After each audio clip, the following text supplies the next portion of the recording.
ఓం శ్రీ గణేశాయ నమః. ఓం శ్రీ గురుభ్యో నమః. శ్రీమాత్రే నమః. నమస్కారం అండి అందరికీ. Welcome to my YouTube channel Shri Manju spiritual. మనము లలితా సహస్రనామ స్తోత్ర నామాలకు పదార్థాలు తెలుసుకుంటున్నాం కదా. శ్రీమాత్రే నమః. కానీ అంతకంటే ముందుగా మీరు గనక మన ఛానల్ని ఇప్పటి వరకు సబ్స్క్రైబ్ చేసుకోకపోతే వెంటనే చేసుకొని పక్కనే ఉన్న బెల్ ఐకాన్ని నొక్కి ఆల్ వీడియోస్ సెలెక్ట్ చేసుకుంటే మేము ఇలాంటి వీడియోస్ అప్లోడ్ చేయగానే ముందుగా మీకు నోటిఫికేషన్ వస్తుంది. అలాగే వీడియో ఎక్కడ కూడా స్కిప్ చేయకుండా చివరి వరకు చూస్తే మేము ఏం చెప్తున్నామో మీకు పూర్తిగా అర్థమవుతుంది. ఇప్పుడు ఇంకా వీడియోలోకి వెళ్ళిపోదాము. శ్రీమాత్రే నమః. వాగ్వాదిని విద్య. ప్రపంచమంతా నామరూపాంతకమైనది. ముందుగా నామాంతకమైన ప్రపంచం అంటే ఏమిటో తెలుసుకుందాము. ఓంకారము పరబ్రహ్మ స్వరూపము. పరబ్రహ్మకు రూపం అంటూ ఉంటే అది ఓంకారమే. ఆ ఓంకారము ఉద్భవించింది. ఓంకారం నుంచే అచ్చులు హల్లులు వచ్చాయి. అంటే వర్ణ సమన్వయము ముందుగా ఏర్పడింది. అక్షరాల నుంచి మాటలు, మాటల నుంచి పదాలు, వాక్యాలు, వాటి నుంచి మంత్రాలు, వాటి నుంచి వేదాలు, ఉపనిషత్తులు, శాస్త్రాలు, సంగీత సాహిత్యాలు, ఈ రకంగా నామాంతకమైన ప్రపంచమంతా ఏర్పడింది. ఆ తర్వాత రూపాంతకమైన ప్రపంచం ఏర్పడింది. ముందుగా పంచతన్మాత్రాలు వచ్చాయి అనే శబ్ద, స్పర్శ, రూప, రస, గంధాలు, వీటి నుంచి పంచభూతాలు ఏర్పడ్డాయి. పంచతన్మాత్రాలు ముందుగా ఏర్పడింది శబ్దము. ఇది వాక్కుకు ప్రతిరూపము. వాక్కు 4 రూపాలుగా ఉంటుంది. పరా, పశ్యంతి, మధ్యమ, వైఖరి రూపాలు. పరావాక్కు పరాస్థానంలో మొదలవుతుంది. ఆ తర్వాత అది ఆధార చక్రము చేరి పశ్యంతి వాక్కు అవుతుంది. అది అనాహతం చేరి మధ్యమ వాక్కు అవుతుంది. అది విశుద్ధి చక్రంలోని అచ్చులతో కలిసి స్పష్టమైన రూపము పొంది వైఖరి వాక్కు అవుతుంది. వైఖరి వాక్కుకు మూల స్వరూపము పరావాక్కు. అది పరమేశ్వరి స్వరూపం. ఆ దేవతను వాగ్వాదిని అంటారు. మంత్రశాస్త్రంలో వాగ్వాదిని దేవత మంత్రము ప్రత్యేకంగా ఉన్నది. పరమేశ్వరియే స్థూల శరీరానికి అధిపతి, అంటే క్షేత్రము. క్షేత్రజ్ఞుడు 2 ఆ పరమేశ్వరియే. ఆ రెండింటిని పాలించేది కూడా ఆమెయే. ఆమె ఆత్మస్వరూపి. ఆమెకు వృద్ధిక్షయాలు లేవు, గుణాలు లేవు, రూపము లేదు, ఆకారము అంతకన్నా లేదు. ఆమె సకల జనులతో అర్చించబడుతుంది. దేవతలు, గంధర్వులు మొదలైన వారందరితోనూ అర్చించబడుతుంది. ఆమె లోకైక వంద్యురాలు. ఆమె వాహిని మండల వాసిని. ఆధార చక్రంలో ఉండే కుండలిని శక్తియే ఆ పరమేశ్వరి. అటువంటి వాగ్వేదిని దేవిని గనక అర్చించినట్లయితే వచ్చే ఫలితం ఏమిటో ఇప్పుడు చెబుతున్నాము. ఆమె విజయ అపజయము ఎరగనిది. ఆమెను అర్చించిన వారికి కూడా అపజయం ఉండదు. తన భక్తుల కోరికలు ఎలాంటివైనప్పటికీ ఆమె తీరుస్తుంది. ఆమె భక్తుల పాలిట కల్పవృక్షము. నేను, నాది అనే అహంకార మమకారాలను నాశనం చేస్తుంది.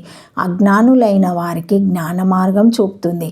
మాయాపాశాలను త్రెంచి వేస్తుంది. వేద బాహ్యులను, వేద దూరులను నిశ్శేషంగా చేసి లోకంలో జనులంతా సదాచారము పాటించేటట్లు అనుగ్రహిస్తుంది. అటువంటి వాగ్వాదిని దేవిని గనక అర్చించినట్లయితే జ్ఞానం కలుగుతుంది, మోక్షం సిద్ధిస్తుంది. ఆ దేవత గురించి, ఆ దేవి మంత్రాన్ని గురించి ఇప్పుడు 341 నుంచి 356 నామాల వరకు వివరించటం జరుగుతుంది. వాగ్దేవతలు అక్షర స్వరూపిణులు. దీర్ఘాక్షరాలను తీసివేస్తే అక్షరాలు 50. మౌలికంగా వర్ణమాలను 3 ఖండాలుగా విభజిస్తారు. ఆ నుండి హం వరకు ఉన్న 16 అక్షరాల విభాగాన్ని చంద్రఖండం అంటారు. కా నుండి బా వరకు ఉన్న 24 అక్షరాల విభాగాన్ని సౌరఖండం అంటారు. మా నుండి క్ష వరకు ఉన్న 10 వర్ణాల విభాగాన్ని అగ్నిఖండం అంటారు. ఈ బీజ శబ్దాలన్నీ జన్యు నిర్మాణాన్ని, క్రోమోజోములను ప్రభావితం చేయగలవు. వాక్కు అంటే ప్రకటింపబడిన జ్ఞానము, అర్ధరాహిత్యమైన శబ్దము కాదు. వాషిన్యాది వాగ్దేవతల దయ లేకపోతే మనం పలుకలేము, పలికినవి తెలుసుకోలేము. ఈ వాగ్దేవత వాగ్దేవతలు మొత్తము 8 మంది. వీరు సాక్షాత్తు అమ్మవారి నుండి వచ్చిన అమ్మవారి యొక్క పూర్ణ స్వరూపురాలు. వీరు శ్రీచక్రంలో 7వ ఆవరణలో సర్వరోగహర చక్రంలో ఉంటారు. వీరిని స్మరించినంత మాత్రాన అది మనసుకు వచ్చిన రోగము మరియు వ్యాధి, శరీరానికి వచ్చిన రోగములను తొలగించగలరు. వీరు అక్షర స్వరూపులు, సర్వమంత్ర స్వరూపులు. వాక్కు విభూతి అంటే వాగ్వభావము కలవారు. వీరు మన ఉపాధులలో అంటే శరీరంలో ఉండటం వల్లనే మనము మాట్లాడగలుగుతున్నాము. మొత్తం 50 అక్షరాలను 8 వర్గాలుగా విభజిస్తారు. ఆ 8 అక్షర వర్గాలకు 8 మంది వాష్ణాది వాగ్దేవతలు అధికారిణులు. వీరే ఆ 8 మంది వాగ్దేవతలు. వాషిని ఆ నుండి హం వరకు అనే 16 స్వరాక్షరాలకు ఆదిదేవి కంఠంలో ఉంటుంది. వశీకరణ మంత్రాది దేవత. ఈమె దయ ఉంటే లోకంలో అన్నీ మన పాదక్రాంతమవుతాయి. 2 కామేశ్వరి. కా వర్గానికి దేవి. మన తలులలో దవడలలో ఉంటుంది. కోరికలను ఈడర్చే మంత్రాది దేవత. ఈమె దయ ఉంటే అన్ని కోరికలు తీరుతాయి. 3 మోదిని. చావర్గానికి దేవి. మన ఔష్టములలో పెదవులలో ఉంటారు. ఆనందం తృప్తి కలిగించే మంత్రాది దేవత. ఈమె దయ ఉంటే అన్ని ఆనందాలే. 4 విమల. టా వర్గానికి దేవి. మన దంతములలో ఉంటుంది. ఈమె దయ ఉంటే నిర్మల జ్ఞానము అంటే బ్రహ్మజ్ఞానము లభిస్తుంది. 5 అరుణ. తా వర్గానికి దేవి. మన అంగలిలో ఉంటుంది. ఈమె దయ ఉంటే సకల దేవతల కృప కలుగుతుంది. 6 జయిని. పా వర్గానికి దేవి. అభ్యంతర వాక్కు స్థానము. ఈమె దయ ఉంటే జయం లభిస్తుంది. 7 సర్వేశ్వరి. యా రా లా వా వర్గానికి దేవి. బాహ్య వాక్కు స్థానం. ఈమె దయ ఉంటే అధికారం లభిస్తుంది. 8 కౌలిని. షా షా షా సా హా క్ష వర్గానికి దేవి. మన నాలుకపై నడియాడే తల్లి. ఈమె దయ ఉంటే కుండలిని యోగం లభిస్తుంది. అన్ని వర్గాలకు ప్రకృతిలో ఒక రూపం, ఒక దేవత శక్తి ఉన్నది. ఎందుకంటే శబ్దం బ్రహ్మ నుండి ఉద్భవించింది. అంటే బ్రహ్మమే శబ్దము, ఆ బ్రహ్మమే నాదము. మనము నిత్య జీవితంలో సంభాషించేటప్పుడు వెలువడే శబ్దాలు మనపై, ప్రకృతిపై ప్రభావం చూపుతాయి. అదే మంత్రాలు. వేదమైతే ఇంకా లోతుగా ప్రభావం చూపుతాయి. భూమి మీద పుట్టిన ప్రతి జీవి శబ్దాన్ని ఉచ్చరించి అమ్మవారిని అర్చిస్తున్నది. కాబట్టి మనము స్తోత్రం చదువుతున్న, వేదమంత్రాలు సూక్తులు వింటున్న ఈ విషయాన్ని స్మరణలో ఉంచుకుంటే అద్భుతాలను చూడవచ్చు. మనం చదివే స్తోత్రం ఎక్కడో ఉన్న దేవుణ్ణి, దేవతను ఉద్దేశించి కాదు. మనం చదివే స్తోత్రం ఆ దేవత. మనం చేసే శబ్దం ఆ దేవత. మన అంతఃచేతనలో ఉండి పలికిస్తున్న శక్తియే మన ఉపాస్య దేవత. ఆ శబ్దం వలన పుట్టిన నాదం దేవత.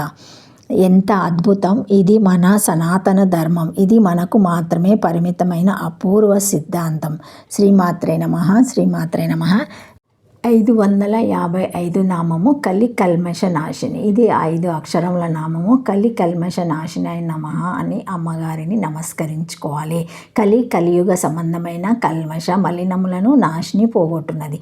ఒకరు కాక ఇద్దరు ఉంటే ఆ ఇద్దరి మధ్య ఏం తేడా ఉందో తెలుసుకోవడానికి ప్రయత్నించడం అన్నది కలియుగ లక్షణం. దానే కలి కల్మషం లేదా కలియుగ గమలీనం అంటారు. అమ్మవారు ఇటువంటి కలికల్మషాన్ని నాశనం చేస్తుంది. ఈ కల్మషము నివారణ కాకపోతే మదము, పొగరు, ద్వేషము మొదలైనవి మనలో ఉత్పన్నమవుతాయి. ఉదాహరణకు గోడ మీద నుంచొని ఉన్నప్పుడు ఎవరైనా పడతావు జాగ్రత్త అంటే గోడ మీద నుండి పడక పూర్వము అలా అన్నవారిని శకుని పక్షి అట్టే వాక్కు అంటాము. ఇది మన పొగరును సూచిస్తుంది. తీరా హడావుడిలో గోడ మీద నుండి పడితే గుడ్లగూబల అన్నానే అన్నాడు పడనే పడ్డాను అంటాము. ఇది మనలో వారిపై ద్వేషాన్ని సూచిస్తుంది. కలి అంటే మాయ అని అర్థం చెప్పుకుంటే మాయా సంబంధమైన అజ్ఞానంధకారాన్ని పోగొట్టే జ్ఞాన ప్రకాశిక అని అర్థం చెప్పుకోవాలి. కలియుగ మలినములను పోగొట్టున్నది, మాయను తొలగించు జ్ఞాన స్వరూపిణి అని ఈ నామానికి అర్థము. ఓం శ్రీ మాత్రే నమః. శ్రీ మాత్రే నమః. Thank you for watching my video. Please like, share, comment, subscribe to my channel. మరిన్ని వీడియోస్తో మళ్ళీ కలుస్తానండి.